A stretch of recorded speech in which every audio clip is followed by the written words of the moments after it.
નમસ્કાર, સ્વાગત છે ગુજરાત ફર્સ્ટમાં સમાચારો સાથે હું છું દીપિકા। સમાચારની શરૂઆતમાં વાત કરીશું અમદાવાદના કાલુપુરમાં બેંક ઓફ બરોડામાં 8.70 કરોડની ચોરીનો મામલો સામે આવ્યો છે। બીઓબીમાં ચોરીની ઘટનાના સીસીટીવી સામે આવ્યા છે, જેમાં બેંક કર્મચારી હર્ષિદ કડિયારાએ ચોરી કરી હતી। હર્ષિદ કડિયારા પેટીમાં પૈસા બહાર કાઢતા જોવા મળી રહ્યા છે, એટલે કે 8.70 કરોડની આ ચોરીનો મામલો સીસીટીવી ફૂટેજમાં આખી ચોરીની ઘટના સામે આવી છે।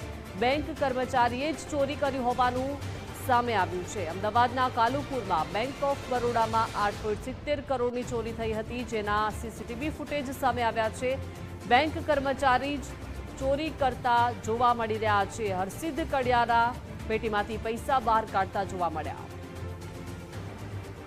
વધુ વિગતો સાથે સંવાદદાતા અર્પિત જોડાઈ ગયા છે। અર્પિત, બીઓબીમાં ચોરીનો મામલે આખરે સીસીટીવી સામે આવ્યા, બેંક કર્મચારીએ જ ચોરી કરી છે।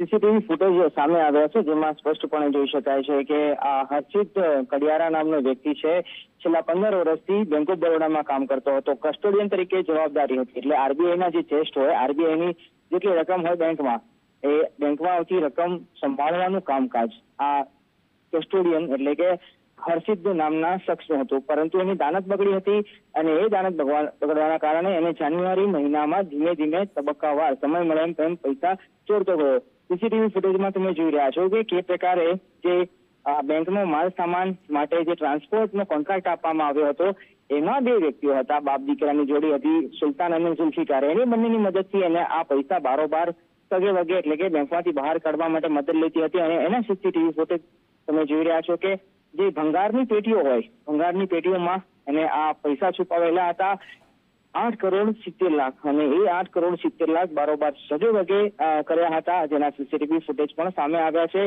ગઈકાલે એની અધિકૃત રીતે ધરપકડ બતાવવામાં આવી હતી, પૂછપરછ કરવામાં આવી રહી છે। આ મામલે અન્ય બે આરોપીઓ એટલે કે જેમને આ પૈસા બેંકમાંથી બહાર કાઢવા માટે મદદ કરી હતી, બાપ દીકરાની જોડે એટલે સુલતાન અને ઝુલ્ફિકાર, એમની પણ અટક કરી લેવામાં આવી છે। અને વાત સામે એ પણ આવી છે કે બેંકના કર્મચારી હર્ષિદને મદદ કરનાર બે લોકો હતા, એ બે લોકોને પણ અંદાજે 60 લાખ જેટલી રકમ આ હર્ષિદે આપી હતી। એટલે કુલ મળીને વાત કરીએ તો હર્ષિદે એની પાસે જે રકમ આવી હતી એ તમામ રકમમાંથી અડધો ભાગ કર્યો હતો। ઘણા રૂપિયા એને રોક્યા પણ હતા। ચાંદસોડા વિસ્તારમાં 2 કરોડનું મકાન લીધું હતું। ચોરેલા પૈસામાંથી ક્રિપ્ટોકરન્સીમાં પણ લગભગ 2 કરોડ જેટલું બેલેન્સ મળી આવ્યું છે। આ ઉપરાંત અમદાવાદ શહેરમાં એની એક દુકાન પણ ખરીદી હતી, જેની 1.5 કરોડ જેટલી કિંમત થઈ રહી છે।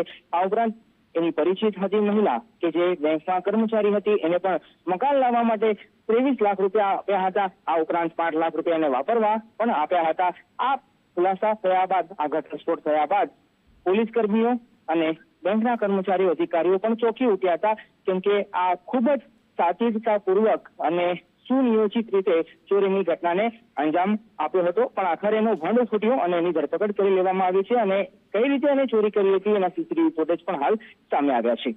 જી અર્પિત, આભાર વિગત સાથે જોડાયા તે બદલ।